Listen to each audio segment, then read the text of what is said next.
Sasa hapa ndipo ninapowaambia vijana, nawaambia kuna kitu kimepungua. Vijana wenyewe ambao tayari wameshakubali mwongozo huu wanahisi kama inferior kidogo kudhihirisha kwamba hivi ni sahihi. Unaogopa nini kueleza usahihi kwa mwenzio? Wakati huu ni rika lako. Umwambie rafiki yangu, hii wewe unaona kweli uko huru wewe? Akwambia atakavyokuambia, lakini anajijua ndani ya nafsi hayuko sawa sawa. Kwa kuweni makini vijana, hebu msiogope kudhihirisha Uislamu wako pale unapohitajika kudhihirishwa. Udhihirishe tu kwa vitendo vyako kabla hata hujasema.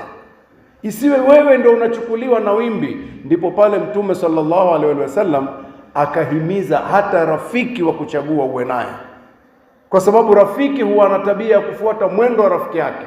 Sasa kama umejichagulia rafiki ambaye amekushinda wewe, manake unaanza kumwiga yeye. Lakini kama wewe uko strong, unaweza wewe ukamgeuza